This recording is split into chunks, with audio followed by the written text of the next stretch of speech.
Welcome to Conversations in Between the Realms, a podcast where the mystical meets the everyday. Join Amanda Nova and Beth Renov each week as we dive into the profound journey of awakening, sharing our experiences, insights, and the lessons that guide us toward our divine purpose. Together, we awaken and guide our souls and others, exploring the magic of living in the 3D while staying connected to the higher realms, embracing the challenges, and celebrating the growth. You've been guided here for a reason. Trust in the journey and let the unfolding begin. Hi, everyone. Welcome back to Conversations in Between the Realms. I'm Amanda Nova, and today I'm here with my co-host, Beth Renov, and also we have a special guest today, Annie Toufic, who is a seer and someone that Beth and I are dear friends with, that we've worked with multiple times, and she is an unbelievable intuitive.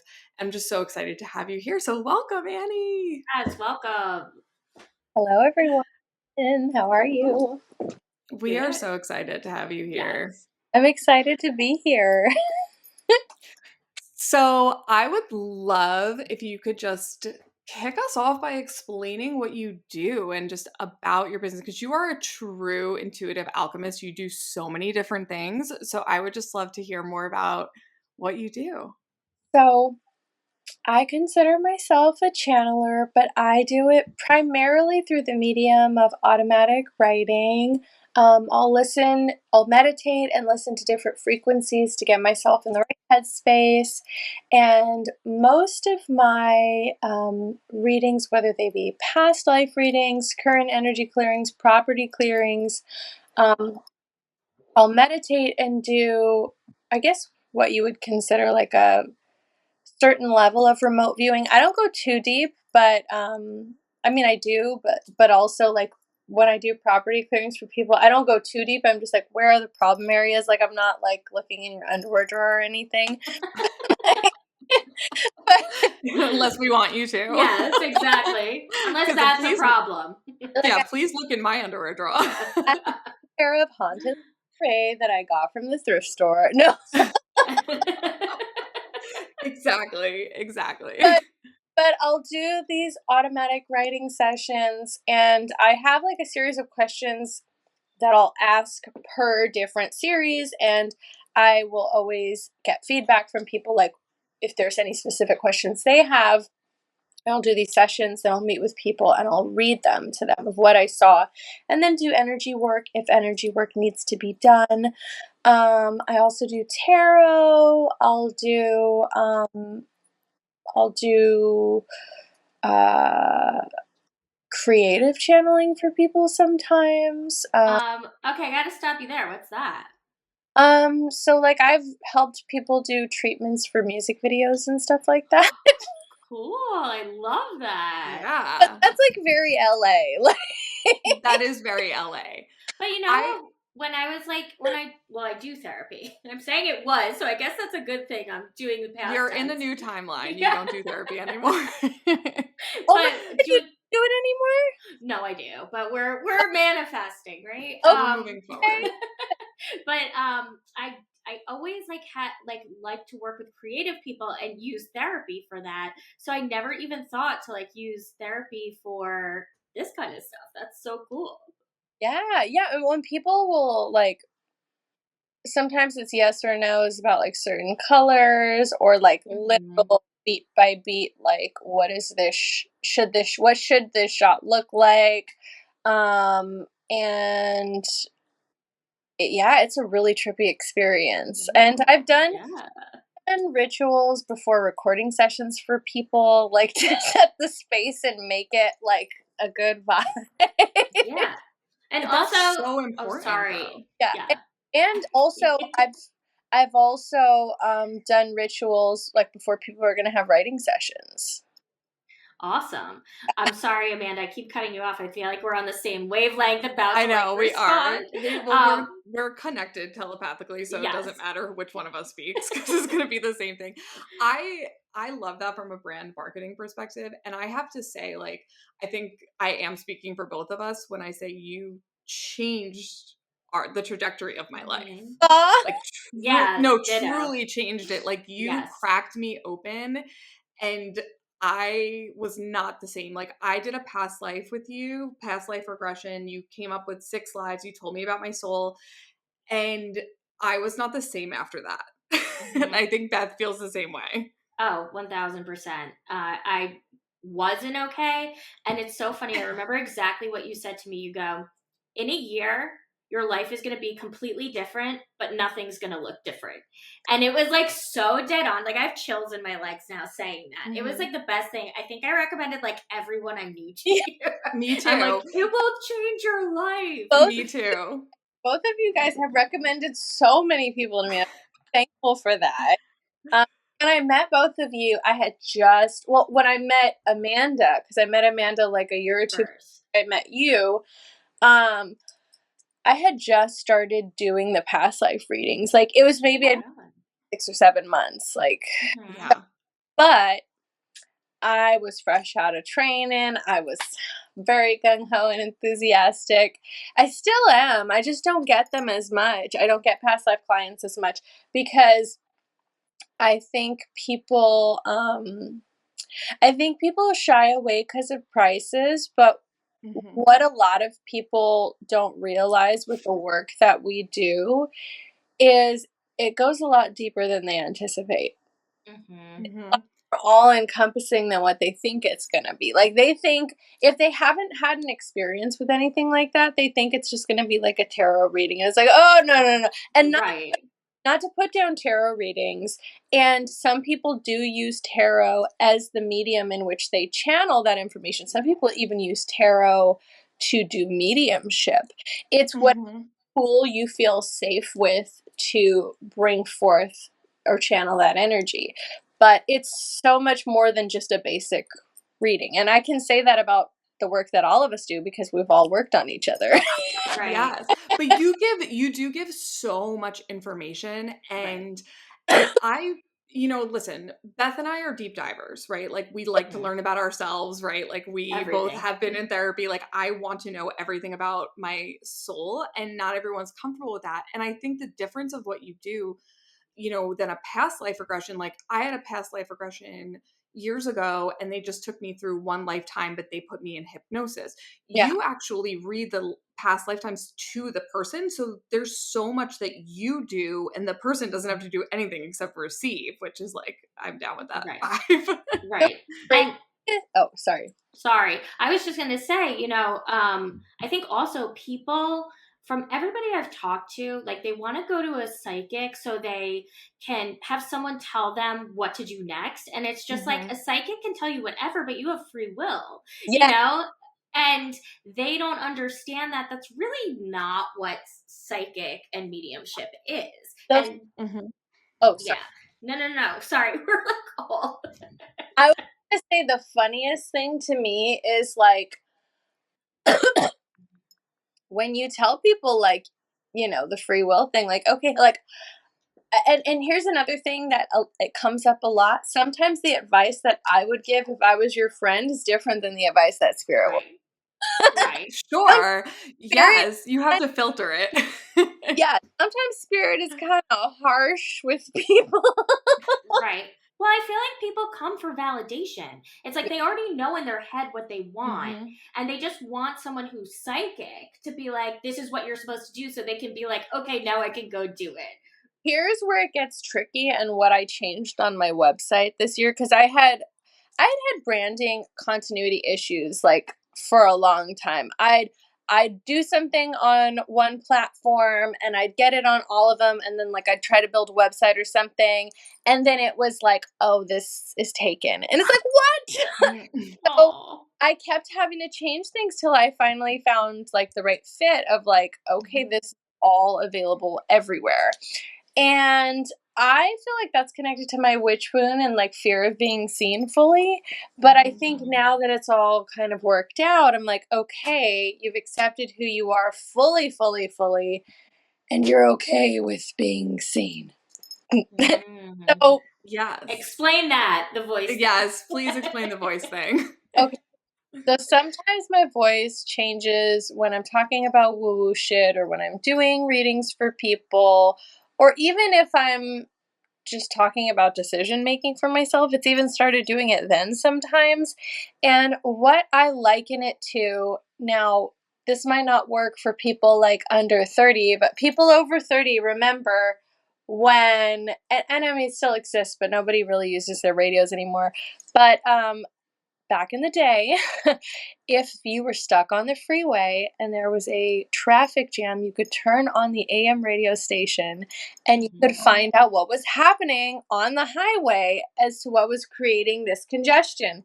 So I liken that experience to turning on the AM radio and figuring out where the traffic report is, like what the traffic report is. Because typically when that happens, it's highlighting something that either the person is already aware of and needs validation on, or something that they need to pay attention to. Mm-hmm. But Yeah. circling back to us talking about, people and the information that comes in and free will. Whew. Something that I started to come across a lot, particularly last year, was clients who would not really listen to what you said, like when they asked for advice, do what they wanted to do anyways, and then come to you and be like, but you said this, and it's like, no, I have it written down. I said this. Mm-hmm. You Mm-hmm. that and you did what you wanted to do. So I changed it on my website. When you go book through Annie Toufic alchemy.com, there's like a little portion that says you have free will and I am not responsible for anything you choose to do after the reading. Because people love to abdicate responsibility when they do shit that spirit is like putting a barrier around. Yeah. Well, I think that people don't realize that the work to move forward into their future self lies in the past lives, in the trauma, in the blocks. And so they come and they just want to know, okay, where am I going to be in a year? But it's like, if you might not be anywhere if you don't clear the stuff from the past. So, like, to me, it's like go into the deep, but go back first to go forward. Well, I think also people don't want to do the work. That's That's why they gonna say. Yeah, but same with therapy. Like, people come and they just expect me to wave a magic wand. I'm like, I can't do that. And I think with you, it's like or any of us, they're like, okay, like, you do your thing and then I'm just going to magically feel better. It's like, no, there's things you have to do after that. We could give you pieces of information, but then you have to do something with that. And sometimes it gets really uncomfortable before it gets better. Yes. That, I think we know that very deeply, and especially with your stuff. Yes, I think I was not okay. And I remember, but like then I was great, right? Like, but I remember sending you an email and being like, all the past lives that came up, because when they come up to be cleared, they're usually traumatic, but they were like all traumatic. And I was like, does that mean that this life is going to be traumatic? And you were like, no, you're okay. I was like, oh my God. Like, oh my, it was just so eye-opening, but all of it made so much sense in who I am and like where I'm going. Well, and another thing that I noticed in doing this work for people, they may have similar themes to past lives, but they show up in different ways. For example, like if somebody is a very religious person, one of two things has happened in a past life. They have either had a lot of very religious experiences and there's something in them that still identifies with that or finds comfort in that. Or if they had a very traumatic experience, sometimes it's the opposite and they hate all organized religion. That's one that I've seen a lot for people that were like in cults or fanatical religious groups in past. And I've even seen people that will have a fascination with something and they don't understand why, because it has nothing to do with their culture or their background or their upbringing or even anything that they like want to like dive into. Like, for example, one person loved churches, obsessed with them, would collect things from churches and wanted to open a center at a church, but they were not Catholic or anything like that. And they were just like, well, those places, the way that they rationalized it in their mind, they're like, well, those places were meant to offer solace and healing to people, perverted away from that, and not in a sexual way, but like they've perverted away from the original intention. But I want to reclaim that space and make like a healing center in an old church. And I was like, that is, and it came up in their past life that they had a lot of religious experiences around Catholicism. So it was crazy. Yeah. I mean, I feel like Amanda had something where she was like, get me away from religion. For sure.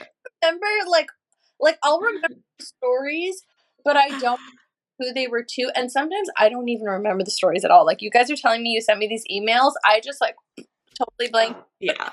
Because as you guys know, and some people out there listening might know if they have channeling experiences, is like once you close down channel, like you just dissociate from it. Like, oh, yeah. Yes. Yes. Yeah, I have no idea what I say after I say it. I'm like, they're like, can you repeat that so I can write it down? I'm like, sorry.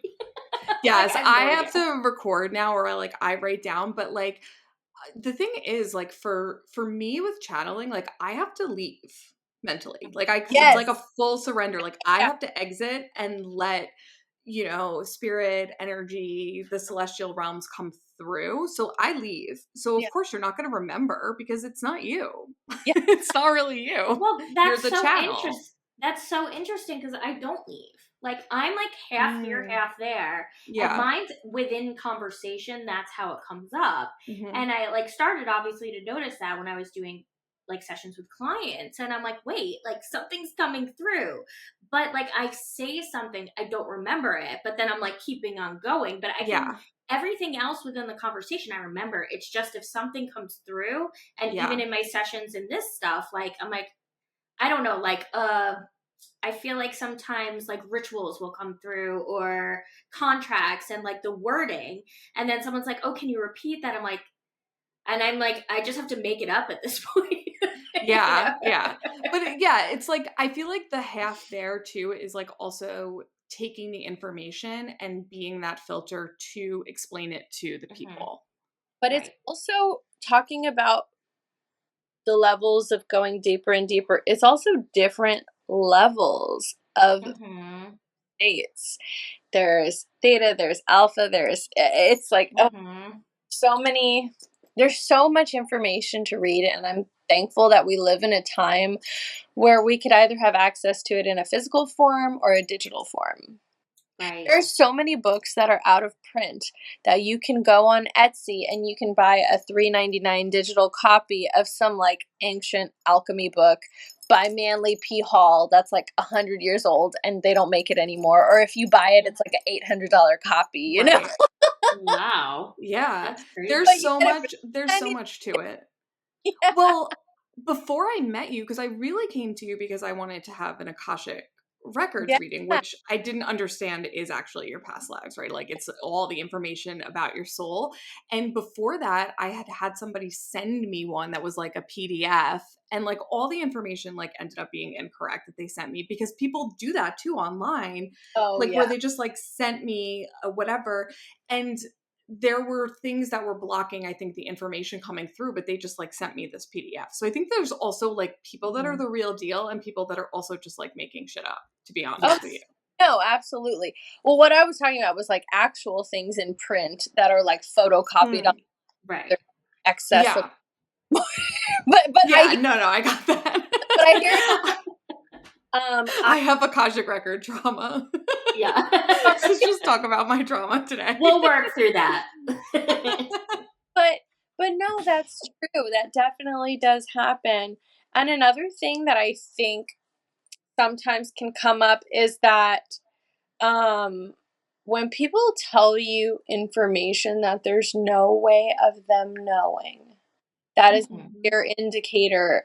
And it's accurate. That's a clear indicator that they're on the money, that they're tuned into the right frequency. My favorite thing of all time is when I'll do a reading with someone or a session with somebody, And then they're like, oh yeah, another reader told me that same thing. And I'm like, yeah. Mm-hmm.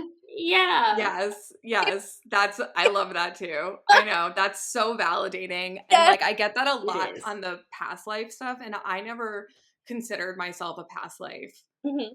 reader, but then in the Kundalini sessions, they started coming up. And then people will tell me, oh, I had a past life reading or past life regression where that same past life, where they told me that already. And I'm like, Right. great. Well, Great. Well, even for people like that aren't doing it, like when I first came to you, I remember I was having those like weird rage outbursts, and yeah. and my wife was like, "You're saying the weirdest things. Like it's like almost like you black out." And then you pulled up that like I don't know if you remember, but I remembered so clearly where I was like a rabbi in like the Oh yeah. 17th century, and my mom was like verbally abusive, and she attached to like one of my chakras, and Mhm. you literally said exactly what I was saying, and I like froze, and I'm like, whoa. Like you couldn't have possibly known it, you know? And it was verbatim what I was saying. And then the minute you cleared me, like, I mean, probably after the 7 days, it never happened again. It was so bizarre. I love that. Yeah. There's Yeah. so much to it. I think the craziest thing that I have to tell is my mom, who Oh, works that in a was wild. funeral home. So my mom works in a funeral home. I sent her to Annie to have a present life clearing. I was like, we can't even go into your past lives. We got a present life clearing. And Annie described it as a conga line of spirits behind her. Like you were like, there's 42 spirits or something That is behind you crazy. in a conga line. My mom was like, excuse me. But I do remember things of that because it was like some of the wildest shit ever. And So many souls attached to her. It's I ridiculous. I remember describing a few specific ones that she identified with, and I was like, oh yeah, this person sticks around because of this and this person because of that. And then I was like, I can't even get into the other ones, but like these are the more recent ones. Yeah. Yeah. There were And so many. but she knew who they were based off of how I was describing the families or like the circumstances around it. I remember the ones where people have lots of ghosts because that shit blows my mind. I had one girl who was an archaeologist. Ooh. So many souls. Oh I my God. think it's something like 30 something also. It was crazy. And then I had another person who collected a lot of like vintage items. Like they just collected them. And I didn't know that. And I was like, why do you have 100 ghosts in your backyard? Like a property clearing. Oh, God. I was like, there's like 20 in your house. Your house is very old. And they're like, yeah, it's like 100 years old. I was like, okay, that fits. And I was like, yeah, there's like a little boy with polio that like looks out the window all the time. Like he died of polio. And then it was like in the 40s or 50s or something, like right before the shot came out. And then they had like 100 ghosts in their backyard. And I was Oh like, God. was this a cemetery or something before? And they're like, no, I have a bunch of old cars. And I'm like, how many? And they're like, 30. Oh my God, that's so crazy. Model Oh my A's, like OG cars, like the first car. They had like Oh 20 of my their back. God. I Yeah.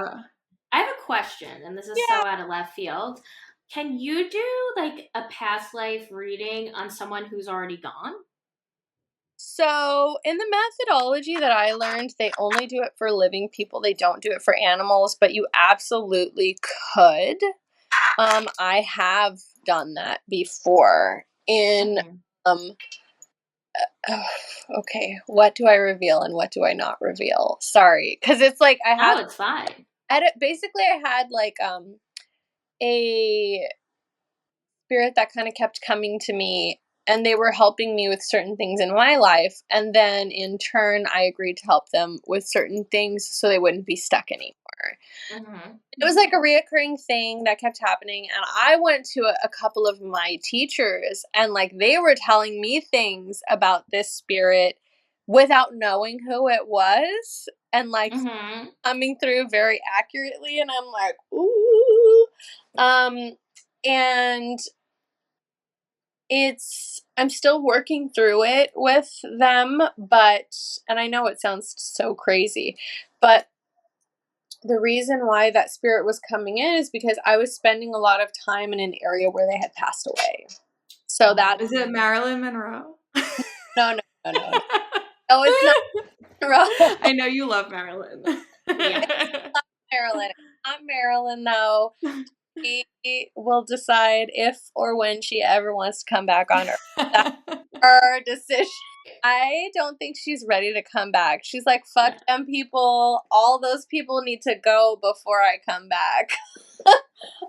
It's crazy, like, the stuff that happens. And I just asked because I'm, like, thinking, like, I didn't really get to know my grandfather. So it'd be so interesting to do that. But then I think about it, like, you need permission. Absolutely. So how do so it's like, how do you, I guess you channel the permission? So it's funny that you mentioned that because in some of the creativity channeling sessions that I've done, and it ties in, I swear, but in some of the creativity channeling sessions that I've done, I've had people ask if they can channel, like people that are practiced practitioners, they can channel certain artists to co-create.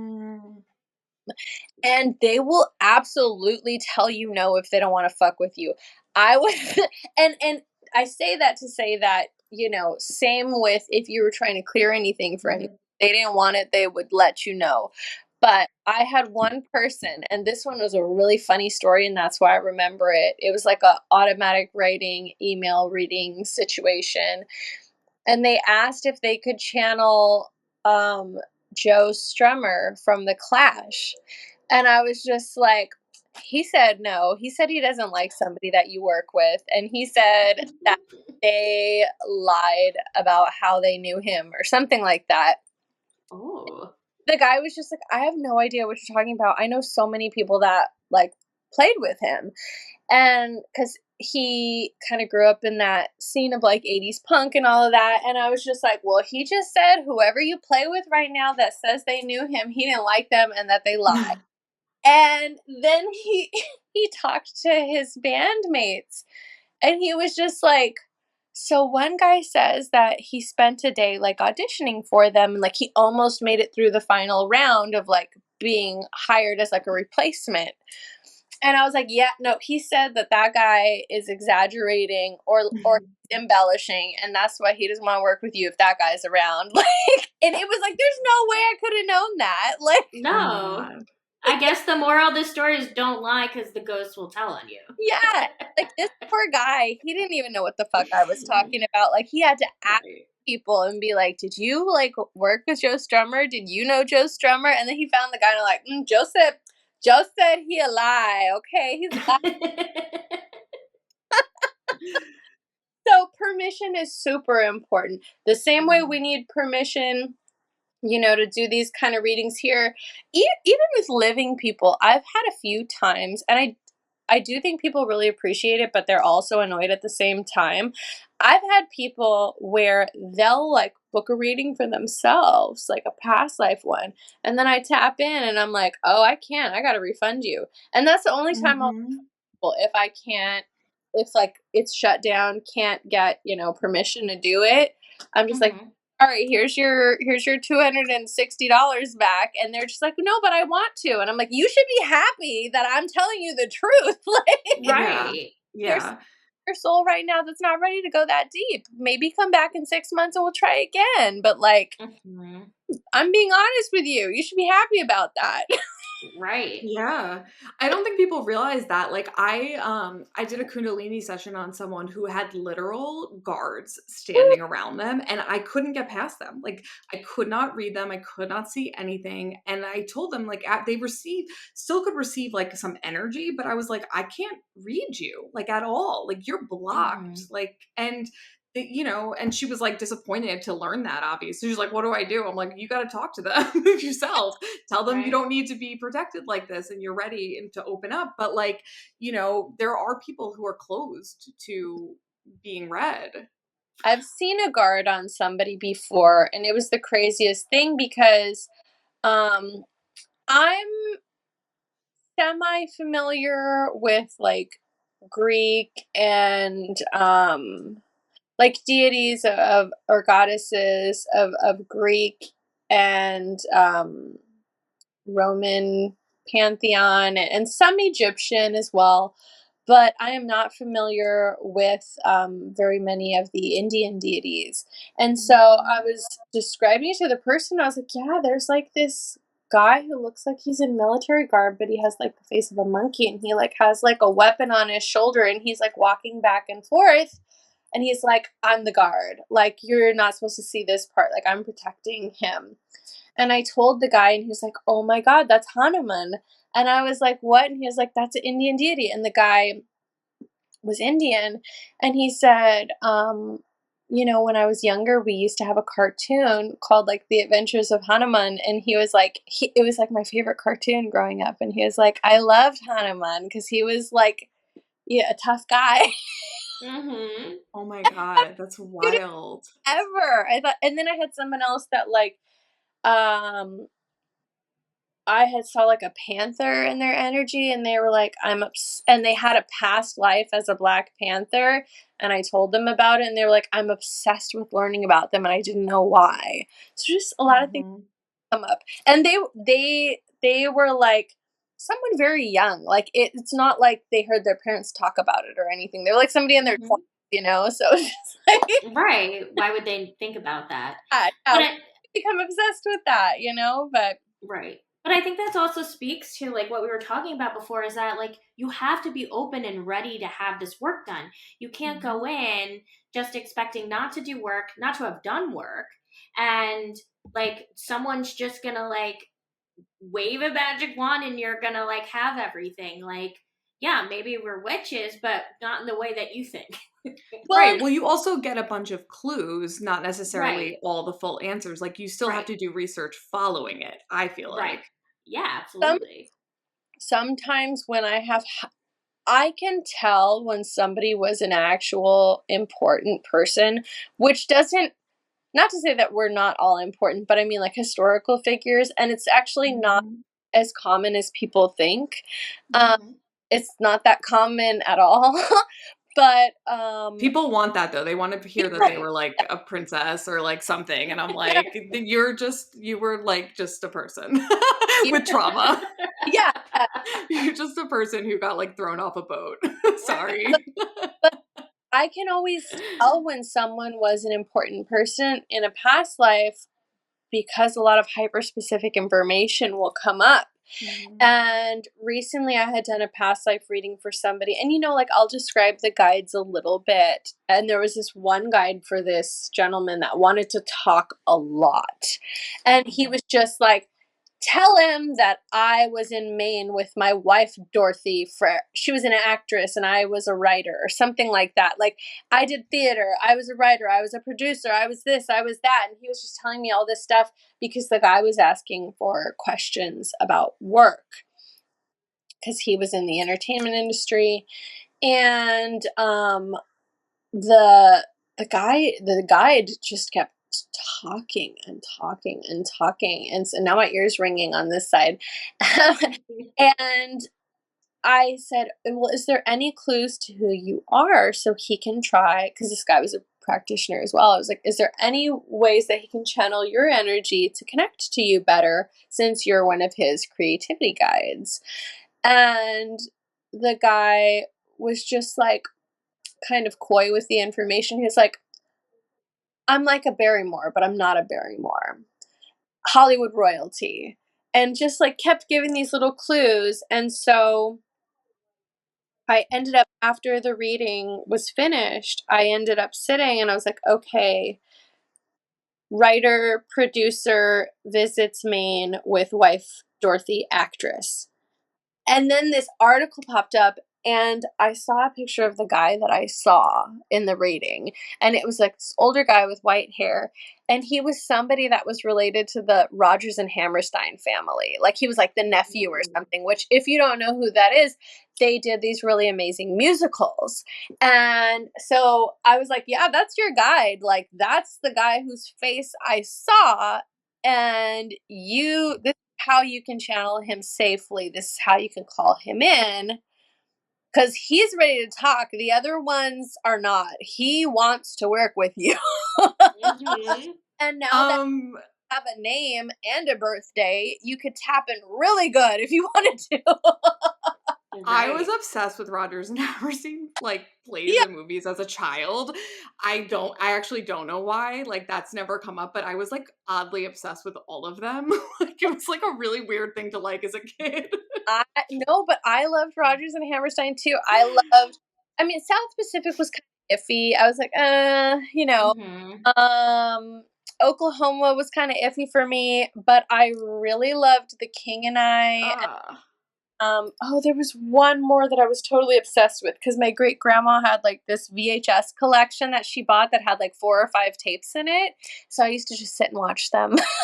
Yes, me too. Yeah. I also love South Pacific, and what a random thing for a child to watch. Not really. I feel like when you're a child, they're musicals, you know? Yeah. That's true. That's true. You know? But yeah. Especially if you're a singer. Like, I loved musicals when I was little. Like, and I think because our parents are like, oh, I want to show you what I did when I was little, or your grandparents. You know, so it's a connection. Well, actually, I just remembered, okay, talking about South Pacific, one time I did this group ritual at this burlesque show, and it was for Ostera, which just passed the other day. Mm-hmm. And it was a ritual that we did.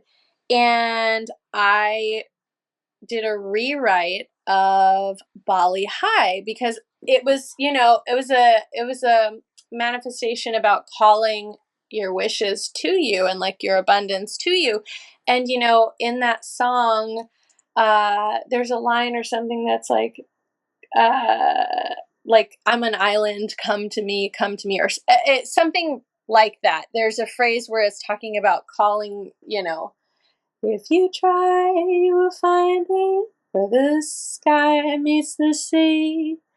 I don't remember the lyrics. I'm blanking out now, but come to me, come to me. So I was telling the people in the audience to envision that they were like the island that's calling the abundance. And before I went on stage, I made a joke that I was like, oh, I want to get 20K, right? I was just like, oh, yeah. Performed at this super old haunted nightclub in Hollywood called El Cid. Like, it used to be like a mob joint, super fucking haunted. Mm-hmm. And like in the 20s and 30s, or whenever it opened, it was a mob club originally. And it's still haunted to this day, but it's been El Cid for like for a long time. It's been this one specific joint, and they host a lot of different events there. So we did this ritual. I hop on stage, I do the thing, I leave.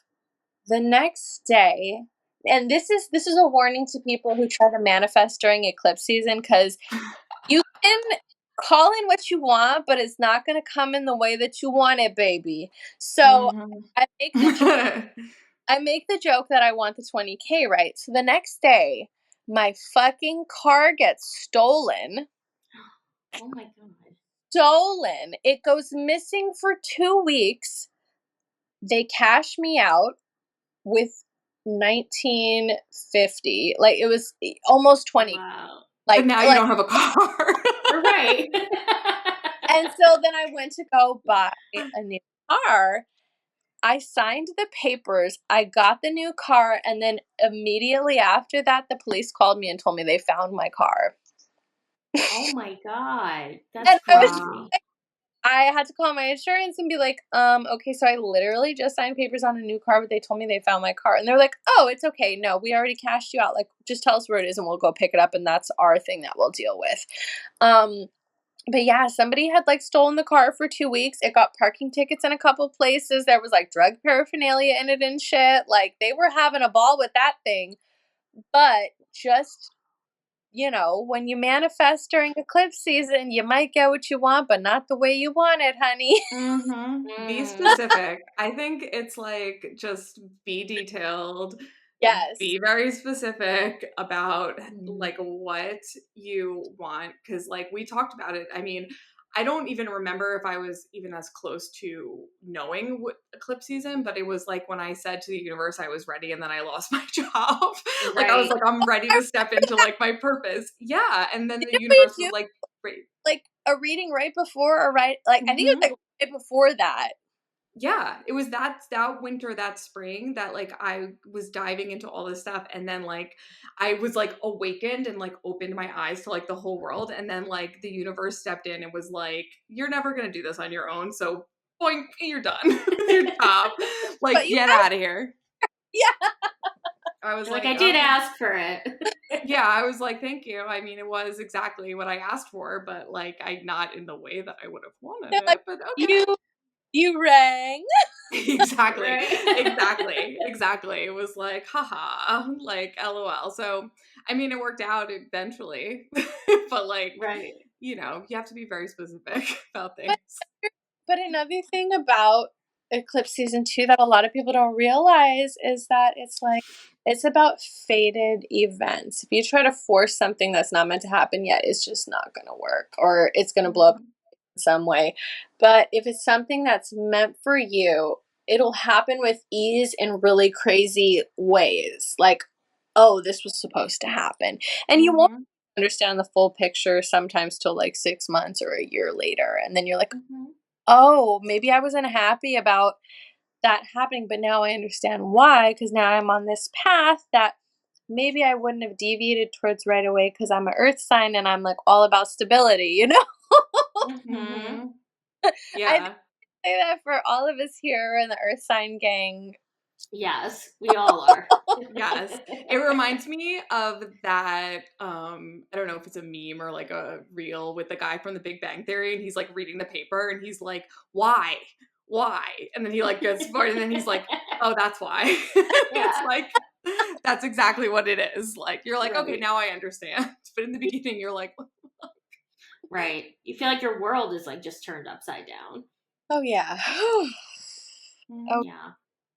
I mean, this is so also out of left field. I guess that's where I'm coming from today. But every time I hear you sing, first of all, Amanda talked about this on her page, I think in the last week, is like singing is something really like spiritual. And I love to sing. Like Amanda was talking about singing in her car. I do it all the time because that's like the only place I can hear. But I love singing. I know you sing, like you just sang, and every time you sing, I love your voice so much because it does bring me back to that time. But I just pictured Judy Garland. Like, do you think you're channeling her? Do you think you're channeling something? okay, so I have a funny story about Judy. I was at the cemetery one time because she used to be on the East Coast, and then her children moved her to California at Hollywood Forever, which is close to where I live. And I was there with friends one time, and I am highly allergic to latex, like throat closes, all of that. Randomly, these people were throwing a children's birthday party at the fucking cemetery, and there was What? balloons everywhere. So weird. So I run past that area because I think it was like Judy's birthday or her death anniversary, which they're quite close together. So I was going to take flowers. So I was like, oh, I'm already here. I have these flowers. I need to dash past this balloon area and like go hang out in her mausoleum. And it's enclosed, so it's away from all that stuff. So I go there and I put my hand on the wall and I took my inhaler and I was like, please help me. Please help me get out of here safely and not have breathing issues the rest of the time. And my voice changed, but my voice didn't change like in the way you guys heard earlier. It sounded like a lower, raspy female's voice. And my friends were looking at me like, bitch, what did you just let in? You know, of my speech was different. It was the weirdest thing ever. But it felt like I was trying to come through, but something else was coming through at the same time. Like that I was like my banter changed. I was a little wittier and like cracking jokes. And then I know if people listen to this and they don't know what I'm talking about, they're going to think I'm a fucking lunatic. But I swear to you, the second we got to the gate, I had a coughing fit and then my voice went back to normal. That is It was so the weirdest crazy. shit ever. And I was like, I don't know if that was Judy, but thank you, whoever that was. Yeah. Like, she's in a corridor with a bunch of other people, but she's like Right. the wall. Like, there's like Okay. 3 or 4 spaces against the wall, and I believe it's like for her and her children. Mhm. And there's like people that are cremated in their urns, like on the sides. She That used is to live nuts. here in Weston, where I live Yeah. now in Oh, that's Connecticut. so funny. Yeah, yeah. There's like a lot of random famous people that had houses here, and I think she was one of them. Oh my god. Oh my god. I love that. I So, love Judy though. I me too. was obsessed with The Wizard of Oz when I was little. And then also, A Star is Born. I I do I have done impersonations of her before, but like because my voice gets kind of raspy sometimes when I'm depending on like what I'm channeling or singing, I always tell people I'm like, I'm not young when I do Judy, I'm not young Judy. I'm Carnegie, like I'm old, voice is a little raspier. She's been smoking. You know, she's Yeah. lived a little life and she's a little like ugh, she can sing from that place of I've been through some shit. Like Right. Mhm. Totally. Because I really like, she pops into my head every time I hear you sing. oh, thank you. I love that. I was Yeah. at I was actually at a celebration for her 100th birthday last year. They did it at this museum that used to be the offices of one of the heads of MGM at the time. And they had a party for Judy Garland, and her son was there, and they had like performances, and then they had all these costumes from various stars over the years from MGM. And before I left, I had a few experiences that felt like, oh, there's definitely a spirit here. And I did like an impromptu reading for someone on accident because they asked me a question. They're like, "Oh, we'll do a reading right now," and I accidentally channeled something, and it was highly accurate, and they started breaking down crying. It was crazy. Oh, And then God. in 3 hours, my phone battery drained completely, and I was like, "Oh, this Wow. is a super active." Mhm. It was right by the Hollywood Bowl too, so lots of energy there. And as we were getting to leave, I was talking to this one woman, Lisa. She has this page. It's called, I think it's like Hollywood Unlocked. I'll text it to you guys.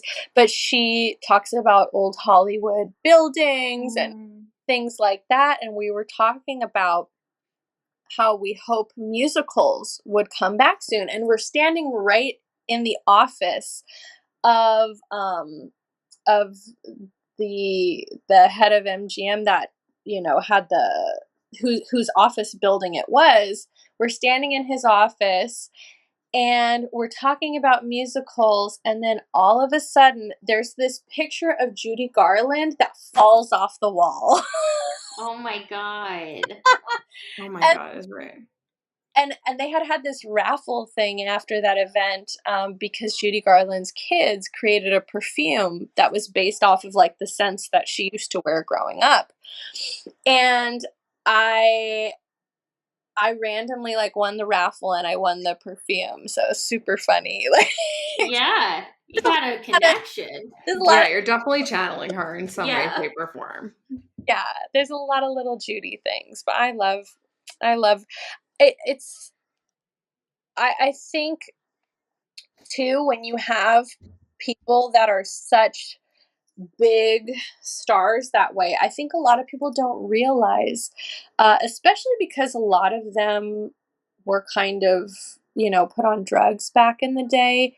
You're completely open when you're, out of it. And the studio system really used to fuck over a lot of people by getting them hooked on medication so they would perform Mhm. better.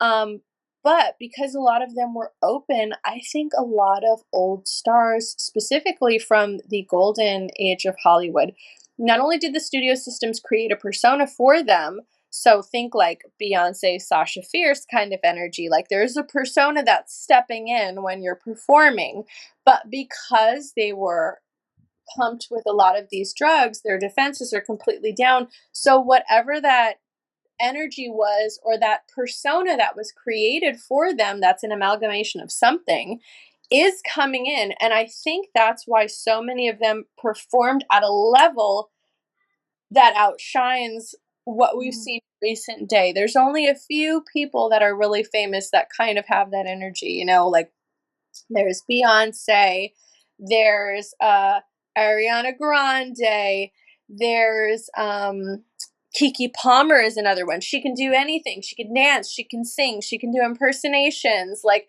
there's just a few people in our generation that thankfully are able to tap into that frequency without, you know, having to be on drugs or anything like that. But those people, whether they're aware of it or not, are channelers. They're able to step in and do it in a way that not only entertains all of us, but creates a life of abundance. They're living in their purpose. That's like the ultimate alchemy, you know? Not everyone has the ability to safely allow energy in without it affecting them. You know, some people get really sick. You know, I'm somebody that I have to be careful what I channel or what I clear from people because my health sometimes gets affected. But to have the ability to be able to channel such a high vibrational frequency that you become a machine and you do these impossible things that other people can't do. You are an alchemist. You know, a lot of entertainers are alchemists and they don't even realize it. Totally. Thank you so much for coming on and giving us all this information. This was incredible. Thank you so much for your time today. Thank you to everybody listening, and stay tuned for our next podcast. Bye. Thank you. Bye.